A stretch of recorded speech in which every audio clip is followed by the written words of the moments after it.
Sosola yango Ezengeli molimo Masanto agambayo Makambo mabombama Ezali Ezengeli molimo Masanto agambayo Makambo mamonana Ezali abiso Ezali abiso Yesu na koloko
peut lancer le cri de joie pour la gloire de Dieu. Bon, juste là, tu n'as pas réagi. Je voulais entendre le peuple de Dieu en train de lancer des cris de joie qui témoignent que Dieu est ici. Il est présent. Est-ce qu'on compte dans ma casse? Non, Baboko naweza ya kolemba. Alingi tobeta kelelo eko makuna na changu makasi boko la Yesu. Nous voulons passer à la parole de Dieu. Mais avant cela, j'ai un service à faire. Vous savez, comme nous venons de louer le Seigneur, je vous assure, il y a quelque chose qui est passé dans votre vie. Si tu me donnes un grand amen, que quelque chose passe dans ta vie. Écoutez le peuple de Dieu. En dehors de la louange, il y a un service qui peut aussi arrêter Dieu pour qu'il puisse faire quelque chose dans ta vie. C'est-à-dire, en dehors de la parole, louange et la prière, il y a aussi le service des offrandes. Dans la Bible, le peuple de Dieu, il y a quelque chose qui s'est passé. Tout d'abord, quand nous lisons la Bible, en Exode chapitre 33, vous allez écouter ensemble avec moi que Dieu parle à Moïse. Quand Moïse disait fais-moi voir ta gloire, Dieu réplique, il dit à Moïse, personne ne peut pas me voir et rester vivant. C'est un principe. C'était comme ça. Mais en Juge chapitre 6, il y a quelque chose qui s'est passé. À partir du 20e verset, la Bible nous fait voir ceci. Ici c'est Gédéon avec l'ange de l'Éternel. Mais ce que vous devez retenir, quand on parle de l'ange de l'Éternel, c'est l'Éternel lui-même. L'ange de l'Éternel, ce n'est pas frère Branham. Frère Branham est dans les tombeaux. Et je vous dis la vérité, quand on parle de l'ange de l'Éternel, c'est l'Éternel lui-même. Gédéon a vu l'ange de l'Éternel. Au verset 20, il dit ceci. Malheur à moi. Ici, je vis l'ange de l'Éternel face à face. Écoutez le peuple de Dieu. Or en Exode, personne ne peut pas voir la face de l'ange de l'Éternel. Restez vivant. J'ai vite tout compris. Quand Gédéon disait que malheur à moi, c'est-à-dire à comprendre que Awaliwa est côté Lingay. Yes. Et qu'est-ce qui a arrêté la mort à la vie de Gédéon? C'est l'offrande. Écoutez le peuple de Dieu. En dehors de la prière, il y a d'autres choses qui peuvent se réaliser dans ta vie à partir de l'offrande. Yes. Il faut tout ça là. Il faut changer ma cambone. On ne pouvait pas toujours se réunir comme ça.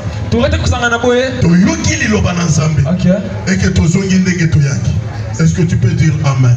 Amen. Voilà pourquoi j'aimerais que l'Église, nos invités, les hommes de Dieu, toute personne qui est venue à ce lieu, qu'il fasse quelque chose. Alléluia. Amen. Acclamez d'abord le Seigneur. Voilà pourquoi je fais un service dirigé. Parce que l'orateur Nabiso a déjà sur place. J'aimerais qu'on parle là-bas.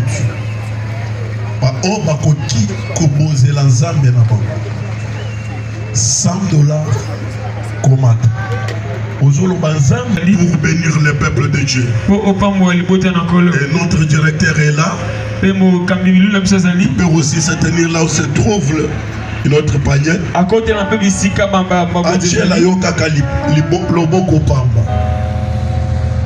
$100 au-delà. $100 comme matin. $100 jusqu'à $50. $100 sinon $50. Ozoya kobonzela Nzambe. Yes. Nzambe langa kopambola yo. Téléma s'il vous plaît. C'est un service dirigé. Tiens-toi debout s'il vous plaît. Téléma na sengi yo. On peut sans Nzambe na yo. Yes. $50, $100. Yes. Téléma s'il vous plaît si kozali. Même attention que ça mosika kuna pusana. La bangonga boye bongi o marqué. Penzamba salolo likambo liboso ya bomo na yo. Celui qui peut s'élever avec $50, il peut avancer. Tu donnes à ton Dieu $50. Nani aliboso abonzela Nzambe na $50. Ata yo mutoko na ndebiso na mapango za zinga zinga yako bonzela Nzambe na yo de $50 jusqu'à $20. Nani akopusana koya ko bonzela Nzambe pe Nzambe nanga kopambola ye. S'il vous plaît, avance. $20. Tu donnes à ton Dieu. Avance s'il vous plaît. Poussana.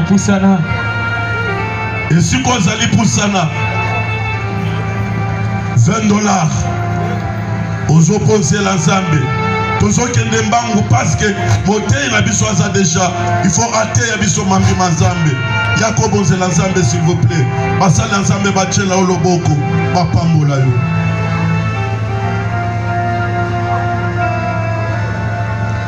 Que Dieu bénisse.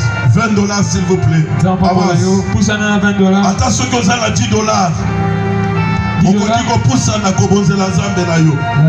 Attention que ça 25 000 francs, 20 000 francs. Ya ko bonzela Nzambe. $10. C'est un service dirigé.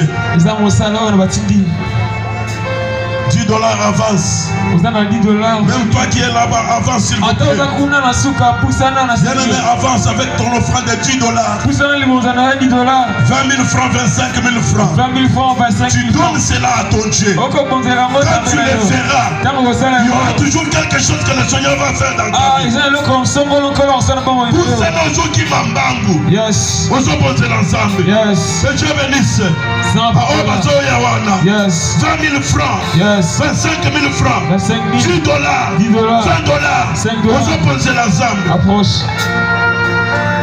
Yes. Jésus. Alléluia. Vous avez $5 au poussana. $5 ou bien 15 000 francs. Yakobo c'est l'ensemble là yo. $5, 15 000 francs Yakobo c'est l'ensemble. Merci beaucoup. Samba Pambola Baonyo Sobazoya. Avance s'il vous plaît. Poussana.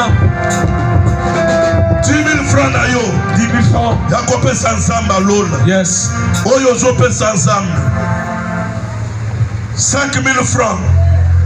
Combattant. Yakope Sape Zambe. Là j'espère que ça va finir sur ma côté. 5 000 francs. 5 000 francs. Yes. Avance s'il vous plaît. Poussana.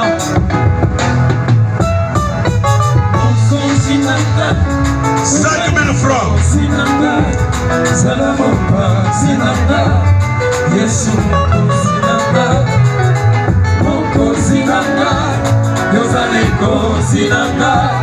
Ça va, ça va. Vous avez 5 000 francs. Yakobo c'est l'ensemble na yo.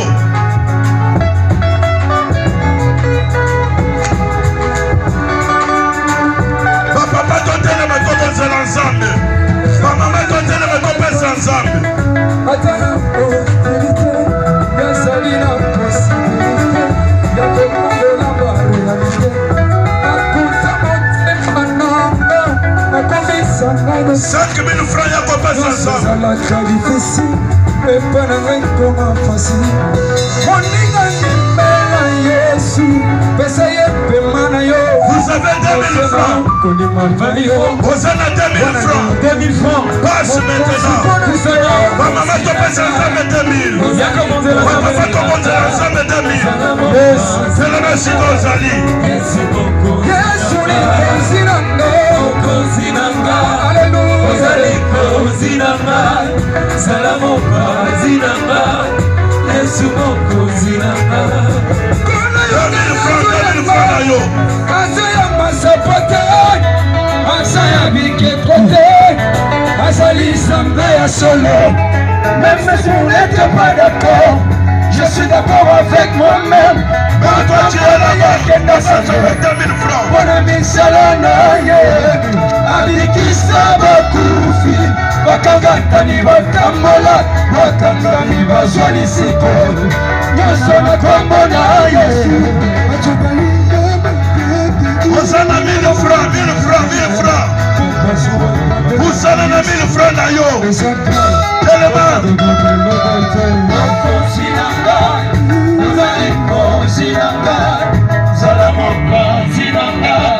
Yesu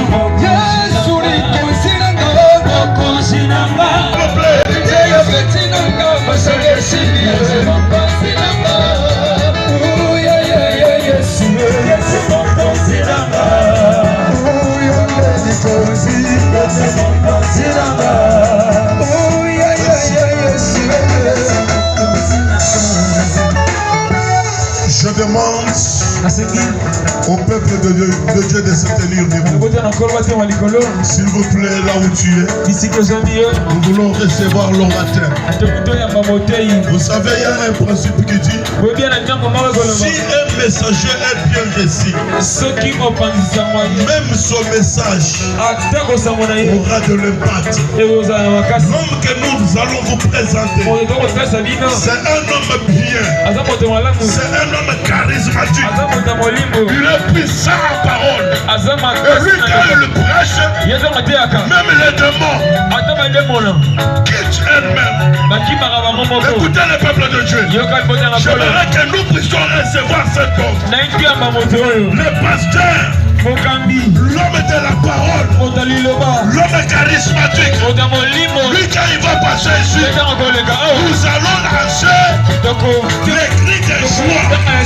Nous allons lancer les cris de joie. Voilà pourquoi, avec considération, avec joie, avec respect, nous recevons du haut de cette chair le pasteur Jérémie. Vous allez le recevoir avec forte acclamations.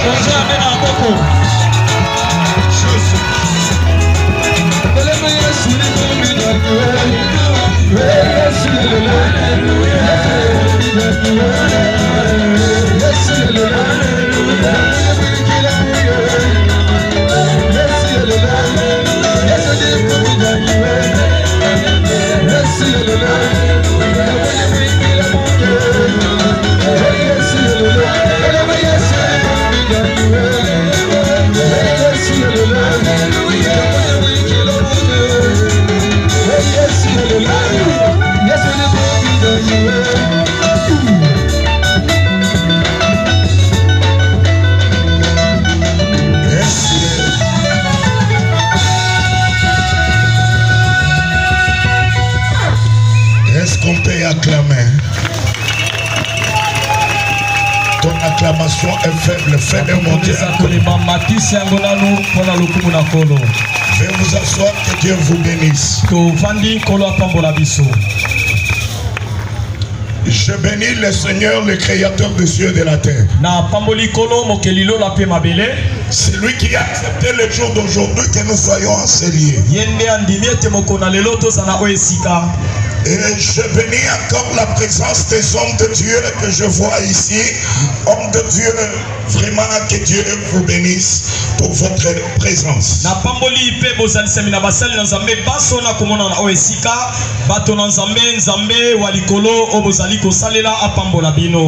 Je bénis les bureaux. Je bénis les directeurs. Je bénis les modérateurs.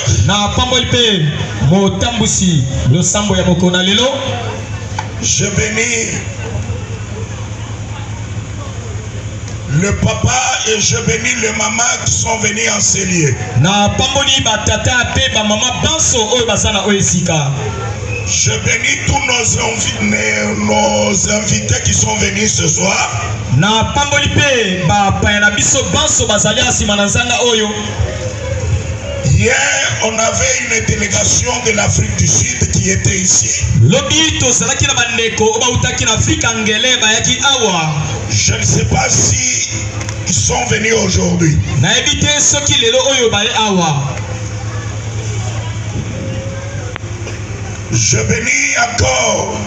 Je vois une délégation qui vient de Bas-Congo, précisément à Matadi. Je vois le pasteur Boaz qui est au milieu de nous. Mon pasteur, que Dieu te bénisse beaucoup. Na pamboli pe bandeko banso oba uti na ngambo ya Congo Central. Mingi na Matadi tango na moni mosala nzambe Boaz katikati na biso nzambo likola pambola yo. Je bénis tous nos voisins.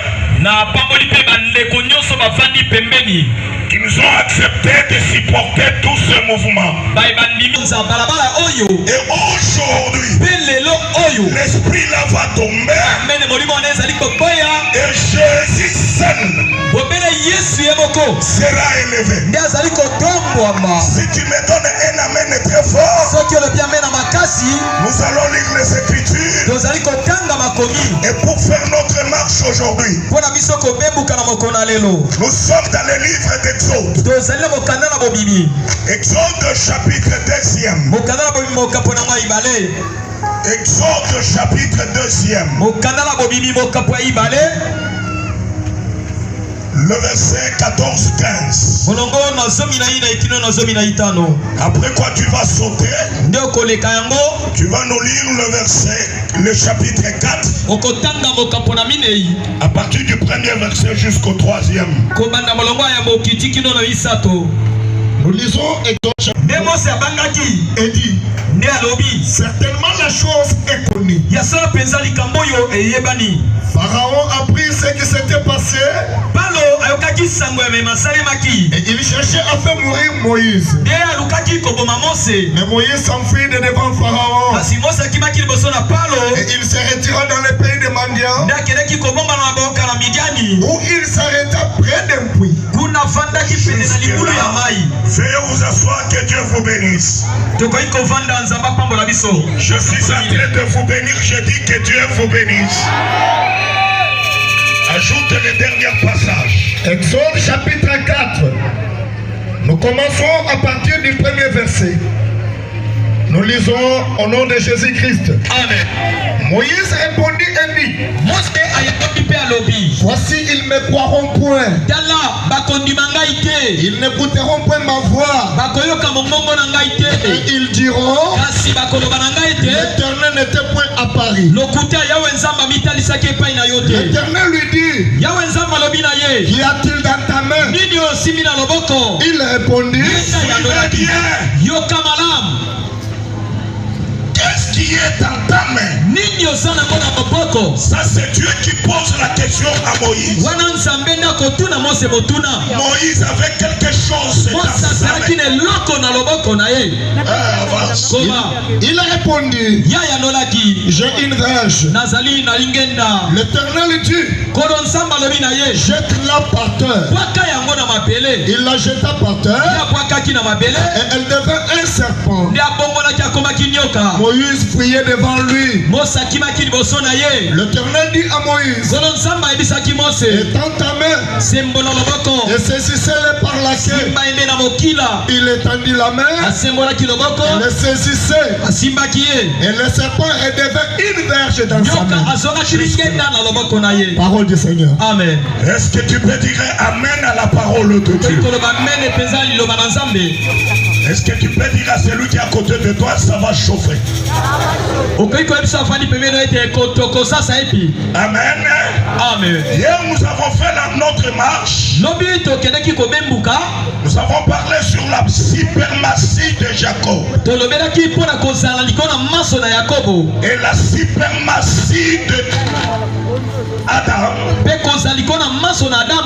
Et nous sommes allés tomber sur la personne de Jésus-Christ. Aujourd'hui, je vais faire la marche avec Moïse. Et je vais chuter avec Jésus. La Bible dit ceci. C'était à la fin du règne du roi Pharaon. Et cela annonçait la sortie d'Israël en Égypte. Et ce soir, je suis venu dire à quelqu'un, ta sortie vient de se manifester ce soir. Amen. La fin de tout problème qui avait bloqué ta vie, c'est aujourd'hui. Si tu me donnes un amen très fort, chaque chose a un début et une fin. Je suis venu t'annoncer la fin de ta maladie. Je suis venu t'annoncer la fin de ton problème. Je suis venu t'annoncer la fin de ta célibat. Si tu me donnes amen, Dieu reste Dieu. Et c'est aujourd'hui que tu vas quitter dans ces choses. Et les règnes du pouvoir satanique vont tomber ce soir. Que mon Dieu vous bénisse. Dites amen très bien. Exagère encore pour la gloire de Dieu. Alléluia. Amen. Alléluia. Amen. Amen. Amen. La Bible dit ceci. Pendant ce temps-là, les choses étaient compliquées en Égypte. La souffrance avait augmenté. Aux côtés des enfants d'Israël. Lorsque tu vois les choses en train d'augmenter, les difficultés montent. Toi qui avais l'habitude de trouver de l'argent facilement, mais tu vois que tout est bloqué. Sache qu'il y a quelque chose qui va bientôt commencer. La Bible dit ceci. Pharaon a regardé que la souffrance Israël commençait à se multiplier. Il devenait très fort. Alors pendant ce temps-là, il a donné une loi. Il dit à partir d'aujourd'hui, toute femme hébraïque qui donnera un enfant, si cet enfant est mâle, on va le tuer. C'est pendant ce temps-là que Moïse était né. La Bible dit ceci. Sa maman a vu Moïse qu'il était beau. Il n'y avait pas moyen de le tuer. Mais il l'a caché après 3 mois. Je t'annonce ce soir, le Dieu de 3 mois, c'est un Dieu de bénédiction. Après cette action, commence à compter. Après 3 mois, il y a quelque chose qui va se manifester dans ta vie. Si tu me donnes amen, il fallait que l'arche de Dieu puisse être Job de toi.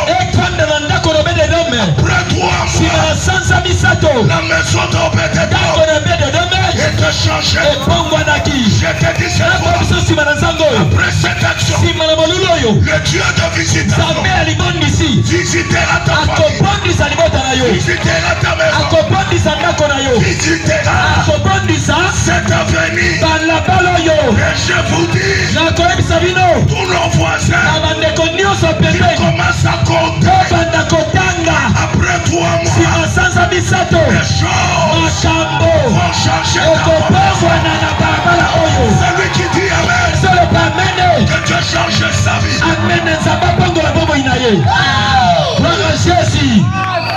Alléluia. Alléluia. Amen. On est allé cacher Moïse. Lorsqu'on avait fabriqué la caisse de jonc, on a mis du bitin et on a mis du bois. On est allé les cacher dans les roseaux. La Bible dit ceci: toute personne qui se rendait au fleuve, les roseaux ne bougeaient pas, mais les roseaux cachaient la caisse. Mais quand la fille de Pharaon venait, les roseaux commençaient à bouger. Et quand les roseaux bougeaient, la Bible dit ceci: quand la fille de Pharaon est arrivée, elle a vu la caisse et s'est arrêtée. Et directement, il y avait un bébé qui n'avait pas de nom. Oh, je te dis ce soir, jusque-là, ta bénédiction n'a pas de nom. Mais un jour, il y aura un nom que Dieu va donner. Si tu me donnes un nom, je te dis, même si tu es dans le quartier, tu n'as pas de nom. Mais gloire à Dieu. Après 3 mois, l'Éternel est Dieu te donnera un nom. Si tu dis Amen, ton nom va changer. Parce que cette action, c'est l'action de transformation. Transformation, c'est quitter une étape, aller dans une ce soir, le Dieu qui est puissant, il changera ton état. Et les données de ta vie vont changer. Si tu me donnes Amen, ce soir, la stérilité va tomber, la pauvreté va tomber. Parce que ton nom, il n'y a que Dieu qui connaît ton nom. D'ici là, Dieu va te donner un nom. Si tu acclames, que Dieu te fasse du bien.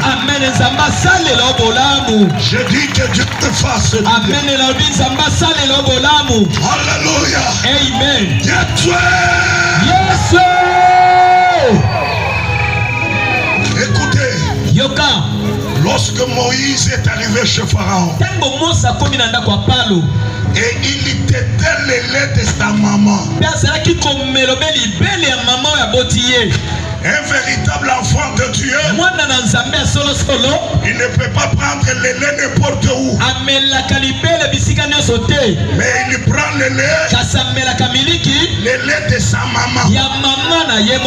Nous avons les mamans ici qui sont assis, et je demande à l'enfant de chaque église de téter le lait de sa maman. Si tu me donnes Amen, je ferme la parenthèse, j'avance vite. Et pendant que l'enfant tétait le lait de sa maman, la maman parlait à l'enfant. C'est que tu es un hébreu. Même si tu habites dans la maison de Pharaon, tu es un hébreu. C'est pourquoi moi aussi je te dis ce soir, tu es quelqu'un du ciel. Amen. Si tu es sur la terre, fais attention.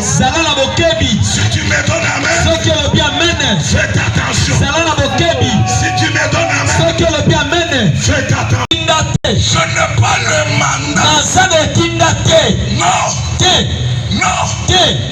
Alors il est parti, il a fui.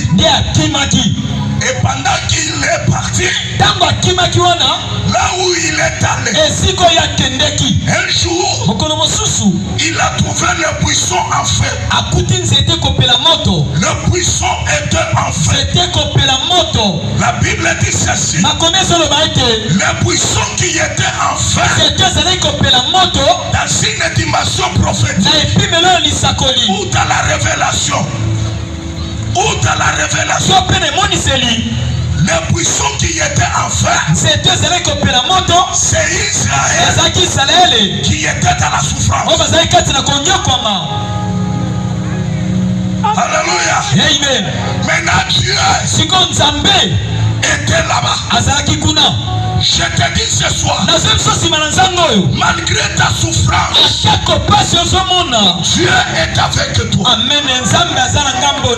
Je te dis ce soir, quelle que soit ta souffrance, Dieu est avec toi. La voix est sortie pour appeler Moïse.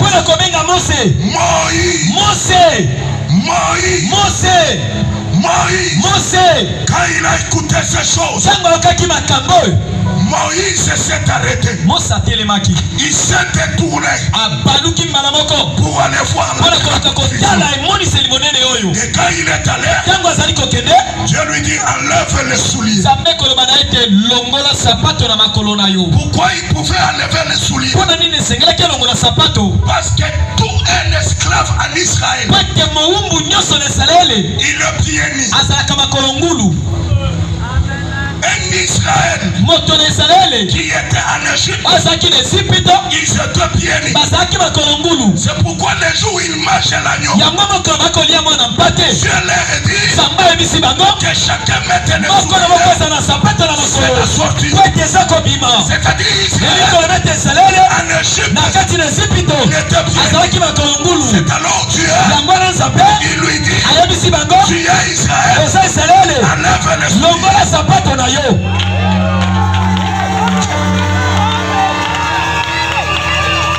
Amen, très bien. Maintenant Dieu a commencé à lui dire, je t'envoie, je te donne le mandat, je te fais chef, je te fais juge. Moïse dit non, je n'ai rien, je n'ai rien. Dieu lui dit, qu'est-ce que tu as dans ta main? Il dit, je l'avais. Oh, pour être chef, Jacob dit, il dit à Juda, tu es lion. Juda, les bâtons souverains et les bâtons souverains ne quittera pas dans ta main jusqu'à ce que Shiloh puisse venir. C'est-à-dire, en Juda, il y avait les bâtons. Moïse, pour être chef, il faut avoir les bâtons. Qu'est-ce que tu as dans ta main? J'ai le bâton. Comme tu as les bâtons, c'est fini. Tu es chef. Tu es chef. Alléluia. Amen. Si tu me donnes la main, les choses vont changer ce soir. Pas demain, mais ce soir. Si tu me donnes la main, les choses vont changer.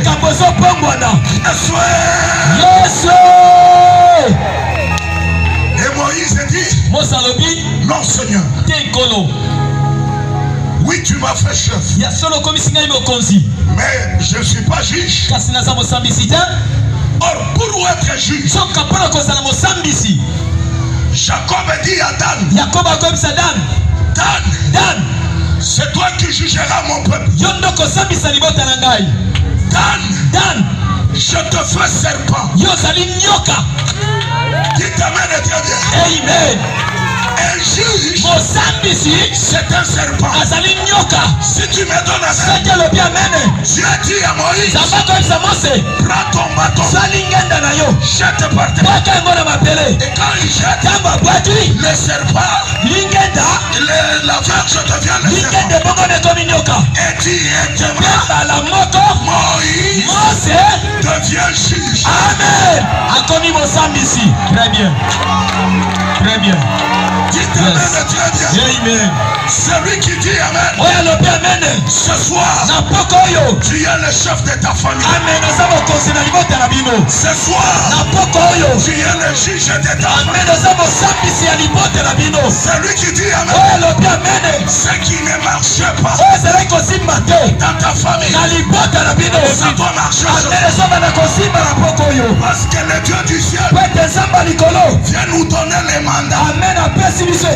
Si tu me donnes Amen, c'est alors Moïse a pris la décision d'aller pour libérer. Ce soir, je suis venu te libérer. Le Dieu de suprématie, il vient de me donner la suprématie. Je le mandat. Je te dis, tout esprit de la sorcellerie qui a bloqué ta famille, mais à cause de toi, tu vas libérer. Tu vas libérer ta famille. Et je te proclame, ce soir, ta bénédiction est libérée. Ta gloire est libérée. Ta grandeur est libérée. Ce soir, toutes les choses qui menacent ta vie, ça doit tomber. Et dans cet avenir, je déclare les mariages. Les gens vont se marier. Alléluia. Qui est Moïse? C'est celui qui a reçu toutes choses. Maintenant quand il arrive dans le désert, Dieu lui dit, après toi Moïse, je susciterai un autre prophète qui sera comme toi. Si tu me donnes Amen, dans la Bible, il n'y a que deux grands prophètes majeurs. Le premier, c'est Moïse. Et pour connaître un prophète majeur, il a tous les ministères en lui. Si tu me donnes Amen, Moïse a fait le miracle, mais il n'a jamais chassé les démons. Parce que le domaine des démons, c'est le domaine de Jésus-Christ. Si tu me donnes Amen, dans la Bible, il n'y a que deux prophètes majeurs. Il n'y a que Moïse et Rosso dans les déserts. C'est-à-dire, pour revenir à Jésus, il faut que les Rosso quittent les déserts, arrivent au fleuve. C'est pourquoi Jean-Baptiste a quitté le désert pour venir dans le Jourdain.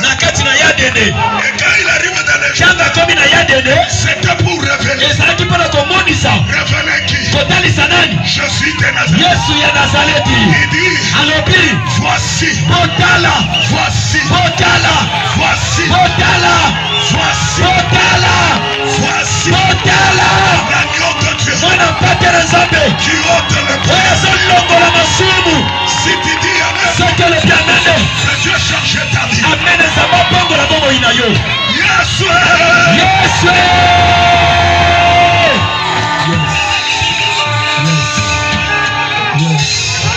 je te présente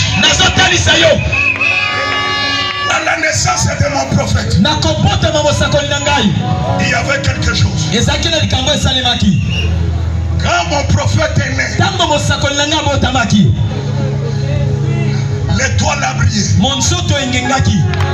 Voilà mon prophète. Tala mosakoli nangai. À sa naissance, Nakobota manae. il y a des Monsoto elemwemoni samaki. à son baptême. Nalibati sinaye. Le ciel était ouvert. Lole fungomaki.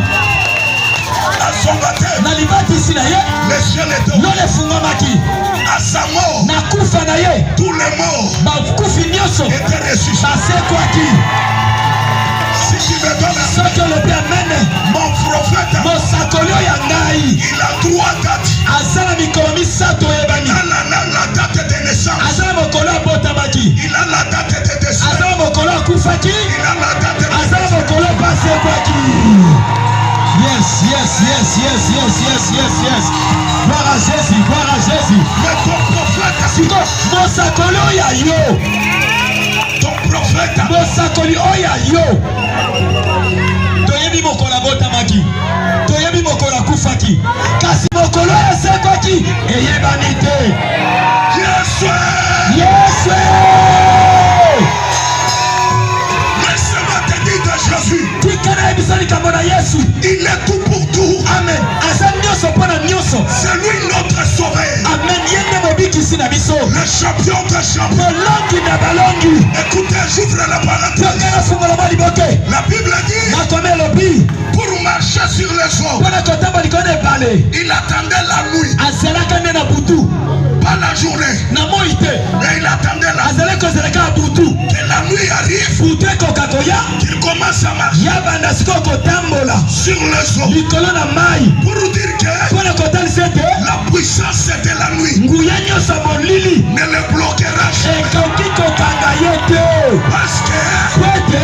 dans l'obscurité, Na kati ya molili. dans la nuit, Na butu. c'est là où on change la bénédiction. Nde esika mpe babambolaka lipamboli ya bato. La femme de Jacob Mwasi na Yakobo était changée pendant la nuit. babambolaki ende na butu. La femme voleuse, Mwasi oyo moyibi ya mwana elle est allée voler l'enfant. ayaka koyiba mwana moninga C'était la nuit. ezalaki nde na butu. On a changé ta vie. Babongolaki bomoi na yo C'était la nuit. ezalaki mpe na butu. Et il y a quelqu'un Kasi ezala moko qui vient oyo ayaka pour marcher mpona kotambola sur le sol likolo pendant la ya nuit. mai na butu.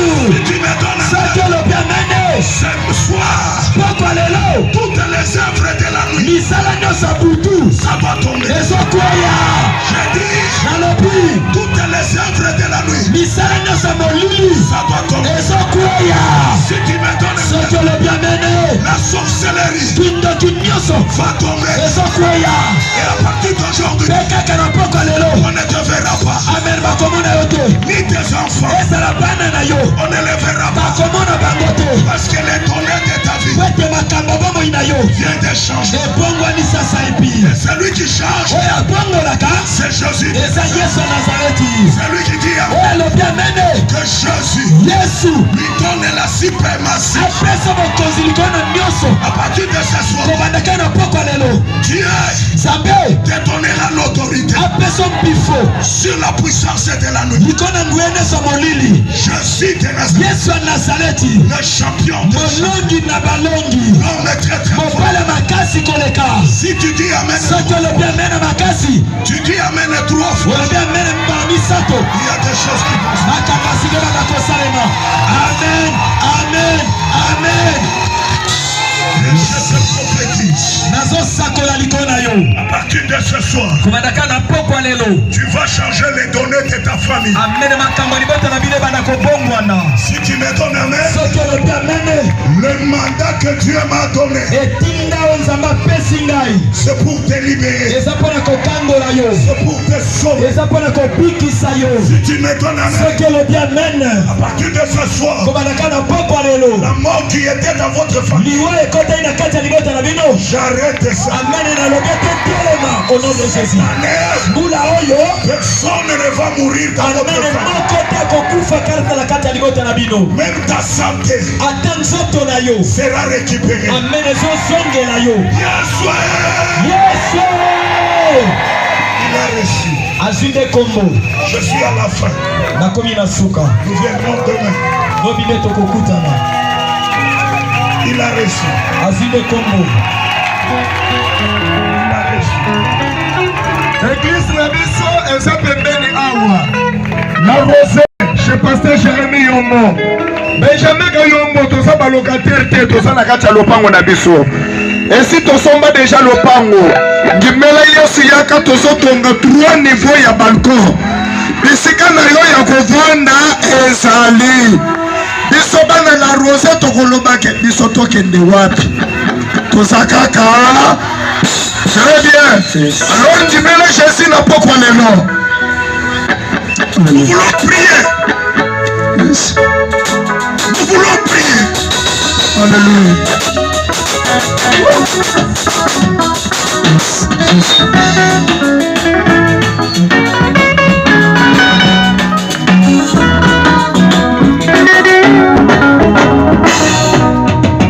Il a reçu le nom au-dessus de tous les noms. Il a reçu le nom au-dessus de tous les noms. Tous et nous fléchirons lorsqu'on parlera de Jésus.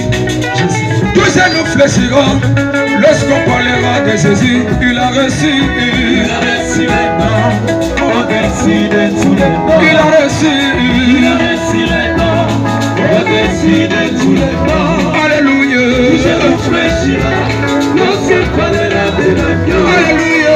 Tous et nous fléchirons lorsqu'on parlera de l'agneau. Il a reçu le nom au-dessus de tous les noms. Il a reçu le nom au-dessus de tous les noms. Tous nous fléchirons lorsqu'on parlera de Jésus. Tous nous fléchirons lorsqu'on parlera de l'agneau. Il a reçu le nom au-dessus de tous les noms. Alléluia. Il a reçu le nom au-dessus de tous les noms. Papa, tous nous fléchirons lorsqu'on parlera de l'agneau.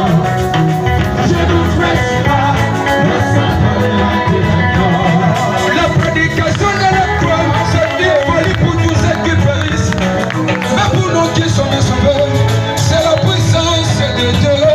C'est pourquoi tous nous fléchirons lorsqu'on parlera de l'agneau.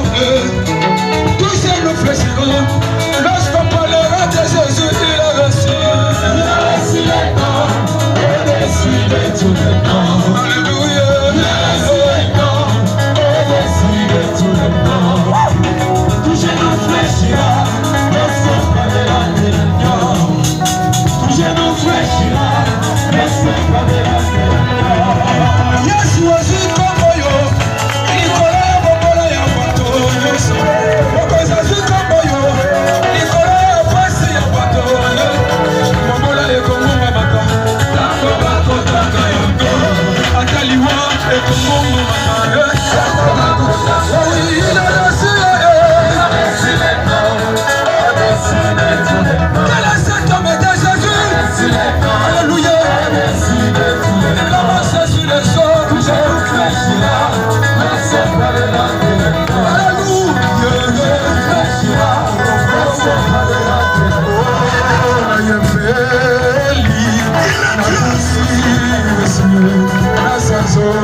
Jésus,